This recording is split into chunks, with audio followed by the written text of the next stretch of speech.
नमस्कार दोस्तों, स्वागत है आप सभी का साहस कथा क्रॉनिकल्स में, जहां आपको मिलेंगी डरावनी, रहस्यमयी और रोमांचक कहानियां। हर कहानी आपको एक नई दुनिया में ले जाएगी, जहां सस्पेंस और थ्रिल से भरा हर मोड़ आपके दिल की धड़कनें बढ़ा देगा। तो आइए इस सफर में हमारे साथ जुड़ें और हर पल का आनंद लें।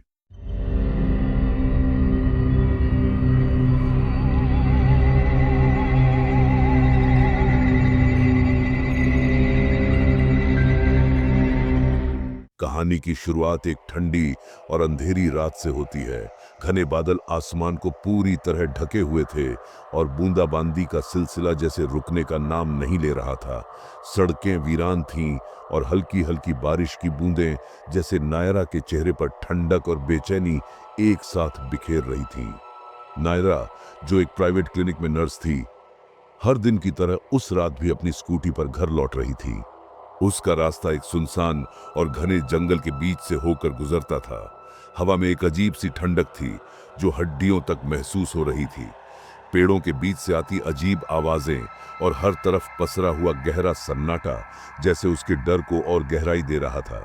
अचानक उसे ऐसा महसूस हुआ जैसे कोई उसकी हर हरकत पर नजर रख रहा हो। उसने अपने कंधे के ऊपर झांक कर देखने की कोशिश की, लेकिन चारों तरफ घना अंधेरा और बारिश के कारण सब धुंधला सा लग रहा था।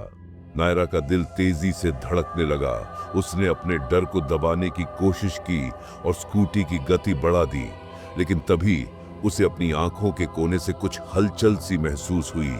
ऐसा लगा जैसे कोई परछाई जंगल के साथ साथ उसकी गति से दौड़ रही हो। अब तो जैसे नायरा के रोंगटे खड़े हो गए। उसने डर के मारे बिना पीछे देखे स्कूटी को और तेज कर दिया। आखिरकार लगभग 10 मिनट के सफर के बाद नायरा अपने घर पहुंची। बारिश अब तेज हो चुकी थी। उसने तुरंत गेट पर हॉर्न बजाया।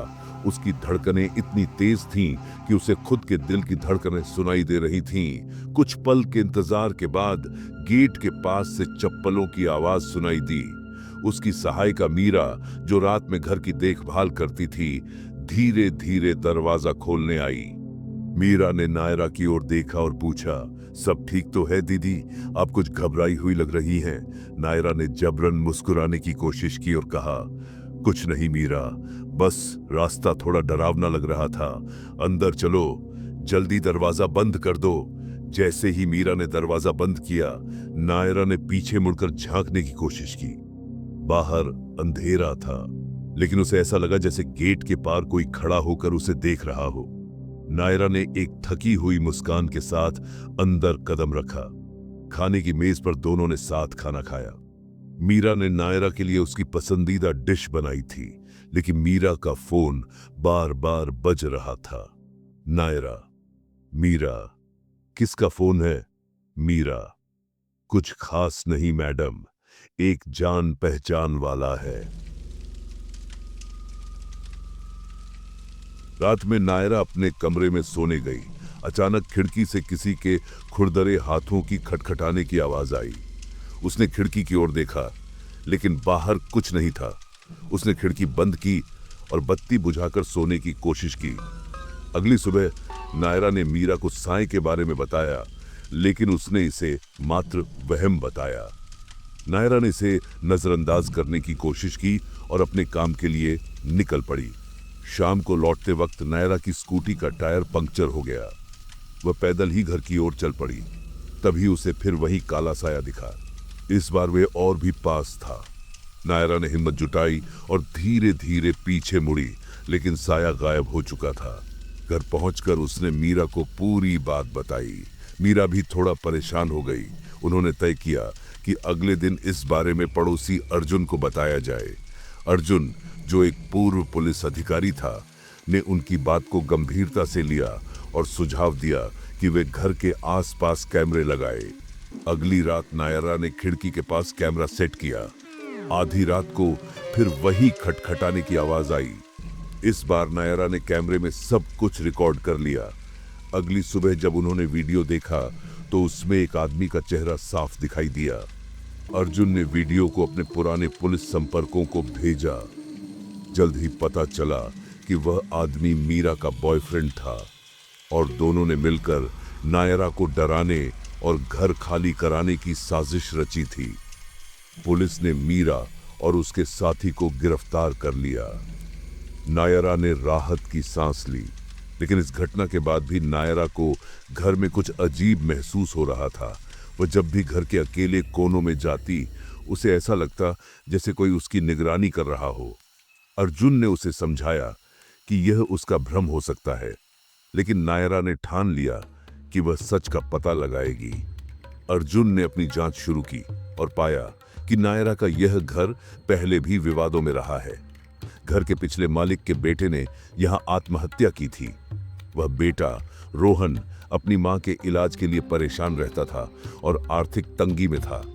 जब वह मदद के लिए दर दर भटका तो कोई उसकी मदद नहीं कर सका।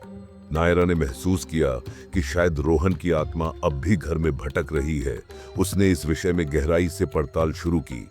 उसने रोहन की मां, जो अब एक वृद्धाश्रम में रह रही थी, से मुलाकात की। रोहन की मां ने बताया कि रोहन हमेशा अपने घर को लेकर चिंतित रहता था और उसे डर था कि कोई इसे उससे छीन लेगा। इस बीच अर्जुन ने पता लगाया कि मीरा और उसके बॉयफ्रेंड को इस घर के बारे में जानकारी थी और वे इसे हथियाने की कोशिश में लगे थे।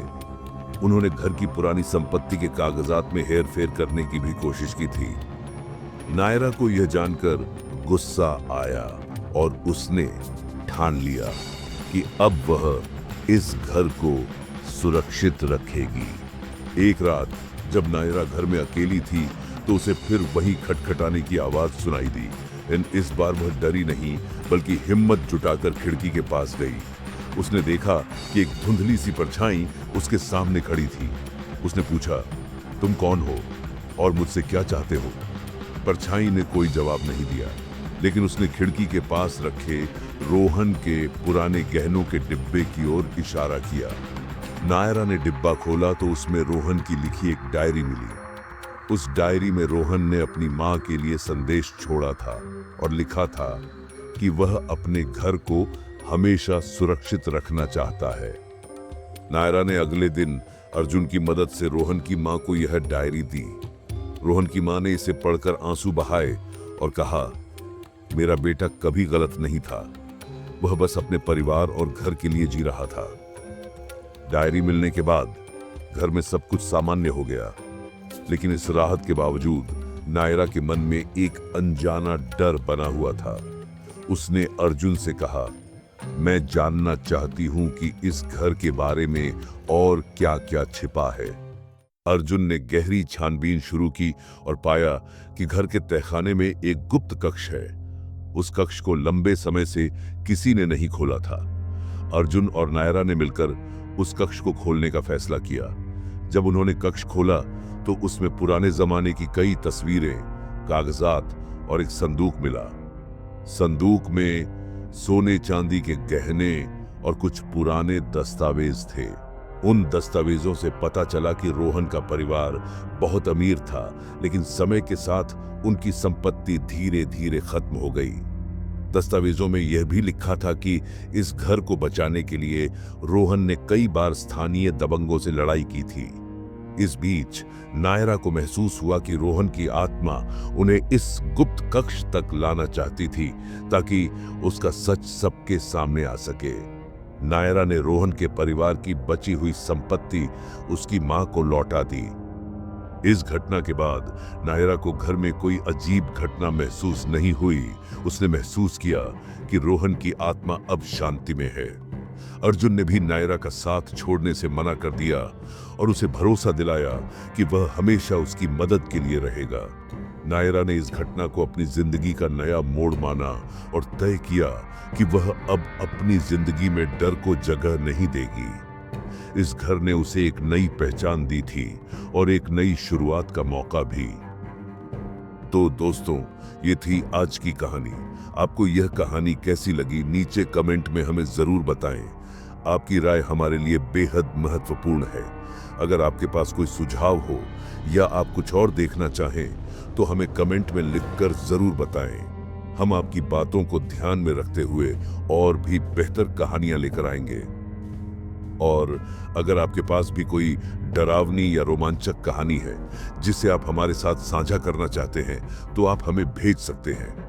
आपकी कहानी को हम अपने चैनल पर सुनाएंगे, आपके नाम के साथ। और हाँ दोस्तों, अगर आपको ये कहानी पसंद आई हो तो लाइक करना न भूलें, चैनल को सब्सक्राइब करें और बेल आइकन भी दबाएं, ताकि अगली खौफनाक कहानी की नोटिफिकेशन आप तक सबसे पहले पहुंचे। तो जुड़ते रहिए साहस कथा क्रॉनिकल्स के साथ और महसूस कीजिए एहसास डर का।